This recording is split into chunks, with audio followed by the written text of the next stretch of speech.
Hey guys, welcome. In this video, I'm going to be showing how you do the first day of Christmas, which is something sliced. So what I've done is I've gone to the internet and I've located this picture of this iguana. Next thing I'm going to do after I open it is I'm going to then begin to slice it apart.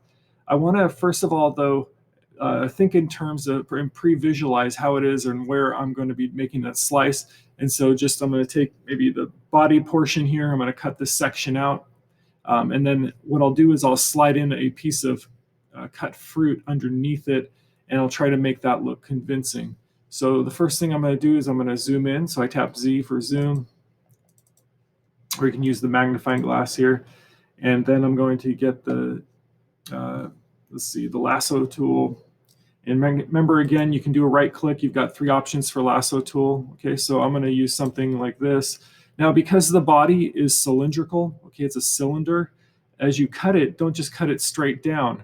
What you'll want to do is you want to follow the contour. And so we're going to create sort of like an elliptical curve. Then I'm going to come back up. And I'm going to then mimic it. So what I end up with is sort of like a boomerang. Being as careful as possible here. Okay, once that's selected, you're going to see the what's called the ant trail around that area, and then I'm going to hit Control X, okay, which is exposing it. The next thing I need to do is I need to find some fruit online. I found some sliced fruit, so I'm going to pull up this, and you'll notice that there are watermarks all over this image, and so I'll want to make sure to clean up and get rid of that watermark so it doesn't affect the overall thing. I think I'm going to go with the kiwi fruit. I zoom in. I use hand or the H. Next thing I'm going to do is I'm going to grab this. I'm going to use there's several ways I could do this. I could use the marquee tool, the square marquee tool. I could do a right click and hit the elliptical marquee tool. And for this elliptical marquee, what you do is you put your cursor out here, and you're then going to stretch it around the outside. I'm going to hit Control C for copy. I'm going to go back to the iguana, and I'm going to paste this fruit. Now, obviously, I'm going to need to resize it because it's huge. And I also need to move it. So if you look over here in the layers palette, I'm going to shove this layer underneath. Okay. And with the kiwi still selected, I'm going to hit Control, whoops. I'm going to hit Free Transform or Edit. Go under Edit, Free Transform. It's Alt Control T. And I'm then going to try to, now obviously you cannot see it at this point, this kiwi fruit. So what you might need to do is go back to your iguana layer.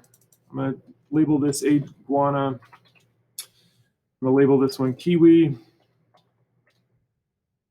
And when you're on the iguana layer, you can then change the opacity so that you can see like where the kiwi is going to line up. Next thing I'm going to do is I'm going to zoom in. So I tap Z or I hit the magnifying glass over in the tool console. And I'm then going to go Edit, Free Transform. And I'm going to then try to line this up so that it fits. And I might even have to distort it just a little bit so that I get some more of that shining through. And I'm going to maybe turn it a little bit. And I might have to make another cut here just so that it exposes a little bit more of what's inside. Let's see if I can fit that in there. Okay. That's good. I hit Enter to lock it. And I'm going to actually go to the iguana layer, and I'm going to use the lasso tool again. And I'm going to see if I can't cut a bigger section out of this.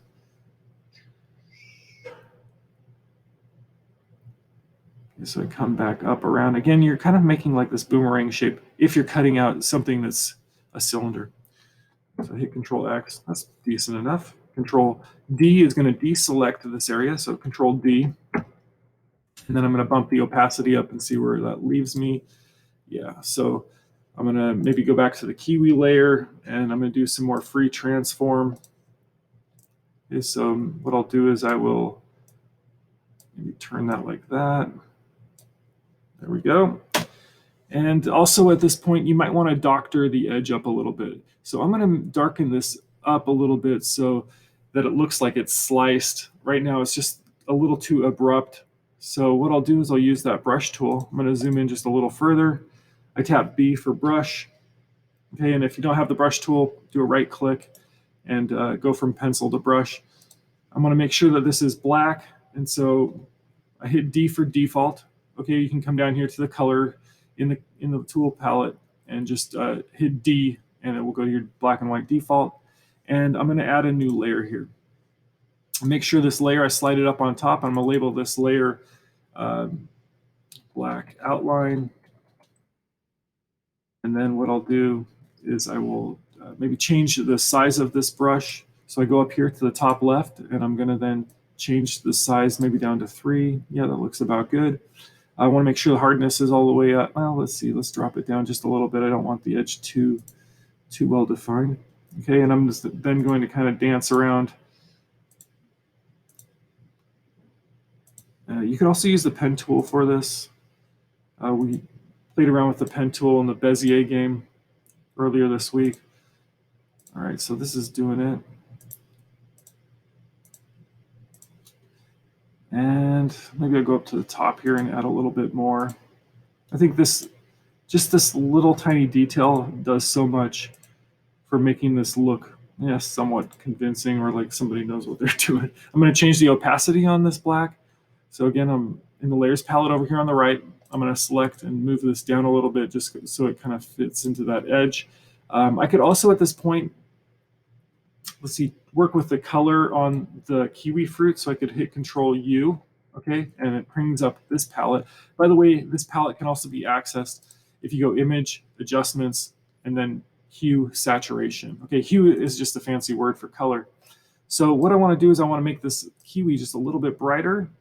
Okay, so I bring the saturation up, and that's going to be good. So I hit OK, and let's see what we got. All right, so we've got something cut. And at this point, too, I might even add a little bit of a shadow in here, okay, underneath the iguana. So what I'll do is I go to the kiwi layer, okay, the fruit layer, because I want this to be underneath the iguana. I'm going to hit New Layer. And to create that shadow, I'm going to go to the brush. I'm going to maybe change the size of that just a little bit more. And I definitely want the hardness all the way down to 0. Okay, so it's going to be more like an aerosol shadow.